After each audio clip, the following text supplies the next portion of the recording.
ঈদের ছুটিতে বেড়াতে যাওয়া কার না ভালো লাগে, আর সেটা যদি হয় আপনজনদের সাথে, তাহলে তো কোনো কথাই নেই। আসসালামু আলাইকুম, কেমন আছেন সবাই? আশা করি ভালো আছেন।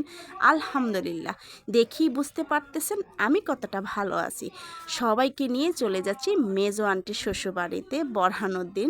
সাথে আছে আপনজন, তাদের না কারোর সাথে তুলনা হয় না। হ্যাঁ, আমরা সবাই যাচ্ছি, মামা মামি খালাতো বোন সবাই আন্টির বাড়িতে চলে এসেছি। আর এখানে এসে কোথায় যাব, কি করব না করব, কি খাবো, সব কিছু আপনাদের সাথে শেয়ার করব। অবশ্যই কিন্তু ভিডিওটা না টেনে পুরো ভিডিওটা দেখবেন।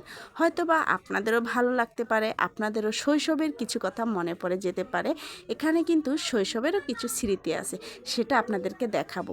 তো চলে আসলাম বাসার ভিতরে, এসে সবার সাথে পরিচিত হলাম। সবার সাথে কথা বলার পর আমি চলে গেলাম আন্টির রান্নাঘরে। সেখানে গিয়ে দেখি আন্টি কিছুটা রান্না শেষ করেছে, মানে পুরাটা শেষ হয়নি। আমরা 12টার দিকে এসেছি এখানে। তো যাই হোক, নাস্তা টাস্তা করে আমি এই যে দেখেন চলে আসলাম সেই শৈশবে। বললাম না, শৈশবের কিছু স্মৃতি আছে, সেই শৈশবের স্মৃতিতে ফিরে আসলাম।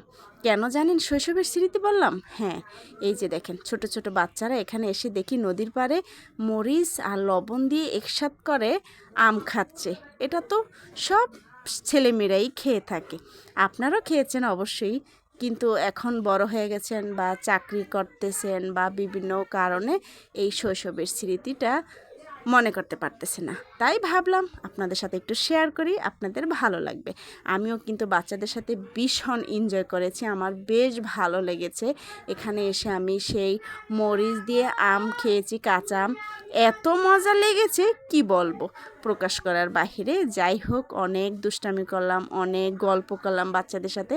আর এই যে লাল গেঞ্জি পরা ছেলেটা না, খুবই মিষ্টি মিষ্টি কথা বলে, আরও পাকা পাকা কথা বলে। ওর কথাগুলো শুনে না আমার খুবই ভালো লেগেছে। ও মানে কি বলবো, অনেক কথা বলেছে, অনেক গুরুত্বপূর্ণ কথা বলেছে। ছেলেটা খুবই মিশুক, খুবই ভালো লেগেছে। প্রত্যেকটা বাচ্চাই খুবই মিষ্টি এবং খুবই ভালো।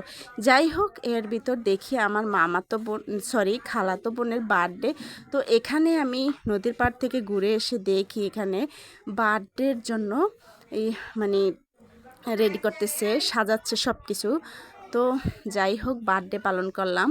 আমার খালাতো বোনকে দোয়া করবেন, সাথে মামাতো বোনেরা খুব সুন্দর করে রুম সাজাচ্ছে, বার্থডে পালন করবে। অনেক এনজয় করলাম, অনেক ভালো লাগলো। সারাদিন এরকম এনজয় করতে কার না ভালো লাগে। এই যে এখন সবাই কেক খাওয়াচ্ছে, মাশাল্লাহ, সবাই ওর জন্য দোয়া করবেন। আর আমার এই লং ভিডিওটা আপনাদের কাছে কেমন লেগেছে অবশ্যই কিন্তু কমেন্ট করে জানাবেন। আল্লাহ হাফেজ।